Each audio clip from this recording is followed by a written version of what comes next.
The afternoon light bled softly through the curtains of the Nguyen family home, casting long shadows on the polished wooden floor. James stood in the middle of the living room, shoulders heavy, eyes clouded with the weight of everything collapsing around him. His phone buzzed non-stop, messages from partners pulling out, workers demanding answers, reporters asking for comments on accusations he had never even imagined hearing in his lifetime. Lies, distortions, traps carefully set to destroy him, and he knew exactly who had orchestrated it. John. But what hurt James the most was not the defamation or the collapsing business, it was the looming danger surrounding Depp. She had no idea how close the storm was, and he, tangled in chaos and betrayal, wasn't sure how long he could shield her. His mother, Mrs. Nguyen, rushed into the room when she heard the loud thud of James dropping his files onto the floor. She gasped when she saw the drained look in his eyes. "James, what happened? You look terrible, son." He forced a smile, but it cracked immediately. "Mom, everything's falling apart. They're accusing me of fraud, of destroying the hydropower project, of stealing investor funds. Reporters are waiting outside the gate. Workers are threatening to strike. And the police might come again." Mrs. Nguyen cupped his face with trembling hands. "This isn't your fault. Someone is setting you up. Who is it? Tell me the truth." James closed his eyes, jaw trembling. "It's John, Mom. He followed me for years. He hates our family, hates me, and he's dragging Depp into this mess." His mother's expression changed instantly, fear mixed with anger. "That girl, she shouldn't be involved in this. James, you need to stay away from her for now. You need to focus on protecting yourself." But James stepped closer, gripping her shoulders, his voice firm despite the pain pressing against his ribs. "No, Mom. Listen to me. If anything happens to me, if things get worse before I can fix this, you must protect Depp. Promise me. She's the one person I cannot let them harm. She's innocent in all of this. She's already suffered enough because of me." Mrs. Nguyen stared at her son, stunned by his resilience. Even when he was being crushed, he still thought of Depp first. "James," she whispered, tears forming, "I will protect her. I promise." That evening, the rain began to fall, thin at first, then hammering against the roof like thousands of impatient fingers. James sat alone in his office, the dim desk lamp casting a small circle of light over piles of documents and evidence he and Lynn had secretly gathered. Every sound from outside made him flinch.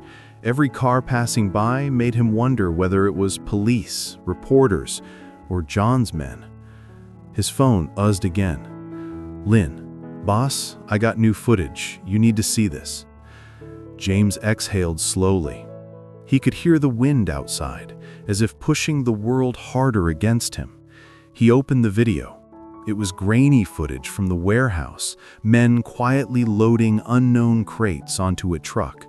Another angle captured John's men exchanging envelopes, and one of them receiving an instruction. "Make sure James is blamed. Everything must point to him." James felt his chest tighten. The trap had been deeper than he thought. A knock suddenly echoed through his office. "James, it's me." His mother's voice was soft but urgent. He opened the door and saw her standing there with a raincoat draped over her shoulders. She looked as if she had aged years in just a few hours. "Mom, why are you here? It's late." "I couldn't sleep, and I talked to Diep today." James's heart thudded painfully. "You talked to her? What did she say?" Mrs. Nguyen sighed. "She's worried about you. She pretends to be strong, but I could see her eyes. She's terrified of losing you." James lowered his gaze, swallowing hard. "That's why I asked you to protect her. She shouldn't suffer because of me." His mother stepped closer. "James, listen to me. You've always carried burdens alone, even when your father was distant, even when the company demanded everything from you. But Diep, she's different. She's not someone who will run away." "But if John targets her," James whispered. "Then we protect her," Mrs. Nguyen said firmly. "Together." For the first time that day, James felt the pressure inside his chest loosen just slightly. His mother had always been gentle, but now she looked like someone ready to stand between him and the world. But as he turned to the window, watching the rain blur the city lights, he knew things were only beginning. If John had gone this far, he wouldn't stop. The next move would be brutal, and James had only one thought haunting him. If anything happens to me, will Diep stay strong, or will I be the reason her life shatters? The next morning, a thin fog drifted across the fields near Diep's small house. The sky was pale, quiet, almost trembling, as if it sensed the storm gathering around James. Diep stood by the wooden fence, hugging her arms tightly. She hadn't slept.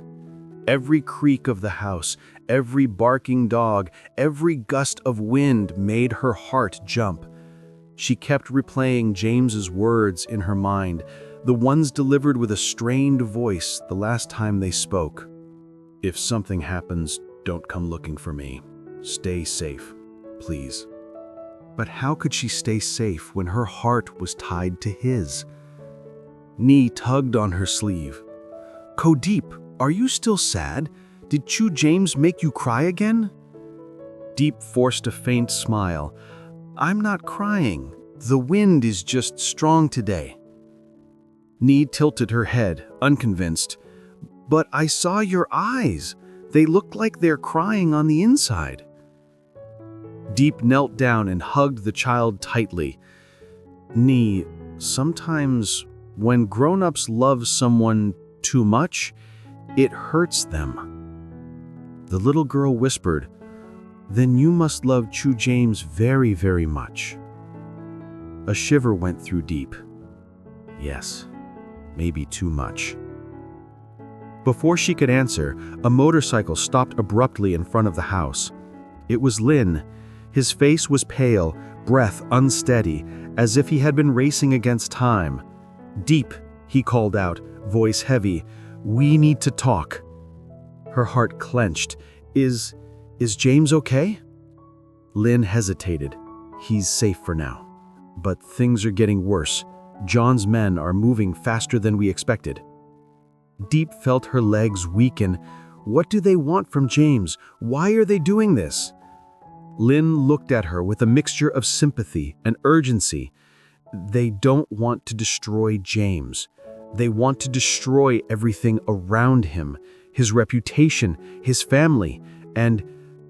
He swallowed. "And you." The world seemed to tilt. Diep grabbed the fence for support. "Me? Why me?" "Because they know you're his weakness." Lin's voice cracked slightly. "And in their eyes, hurting you is the most efficient way to break him."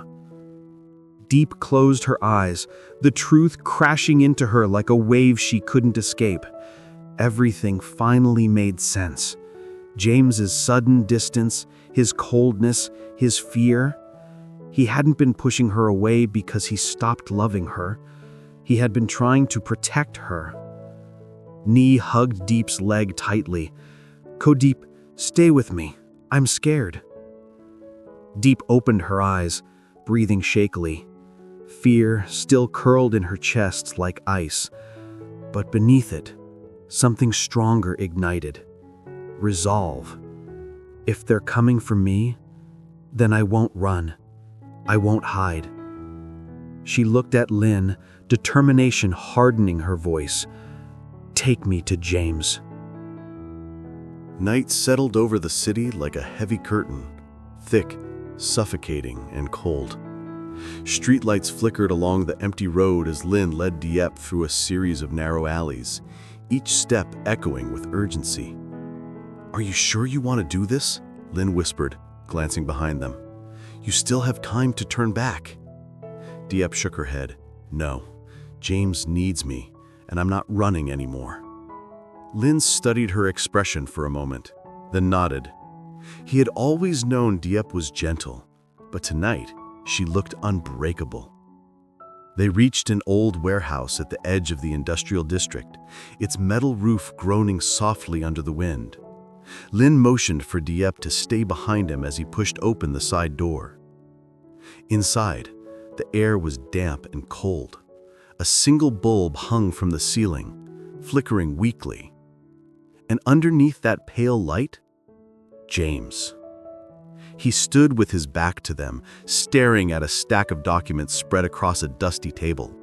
His shoulders were tense, his posture tired, as though he were carrying the entire weight of his family's sins alone. "James," Lynn said quietly. James turned. For a moment, his breath caught. His eyes widened, not with fear, but with disbelief. "Diep?" His voice cracked. Why are you here?" Diep stepped forward, her heart thundering.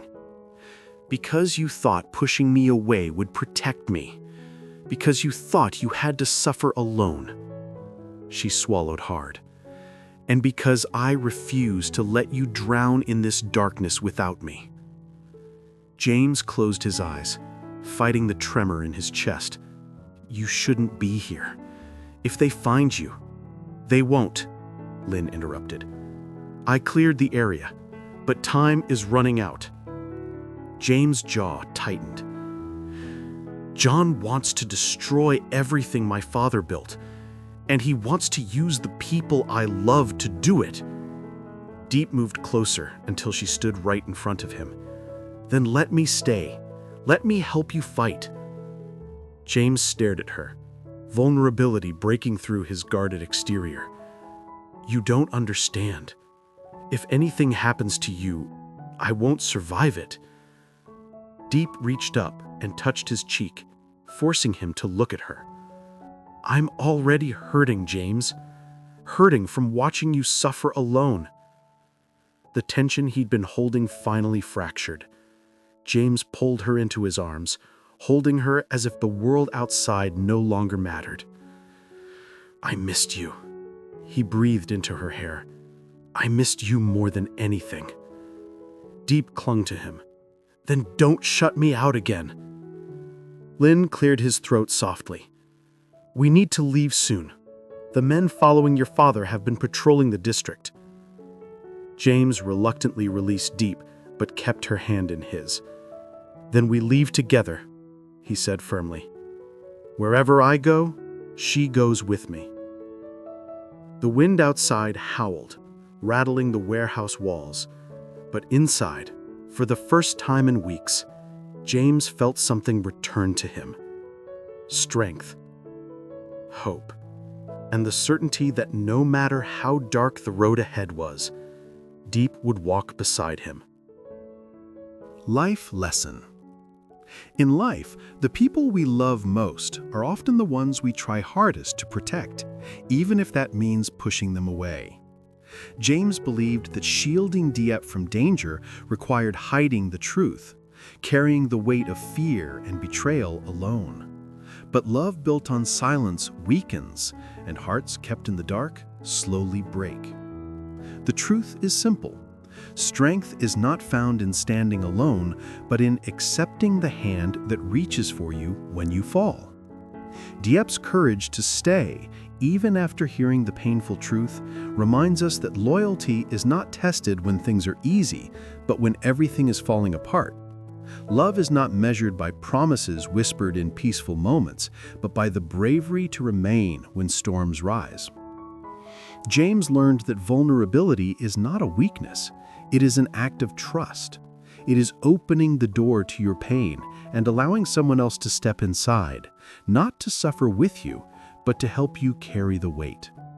This story teaches us that paths filled with darkness become walkable when two people share the same light, that the world becomes less frightening when we stop fighting our battles alone, and that the deepest bonds are forged not from perfection, but from honesty, sacrifice, and unwavering support. In the end, love does not demand that we be strong all the time. It asks only one thing: do not run alone. Do not fear alone. And above all, do not face life alone when someone is willing to stay.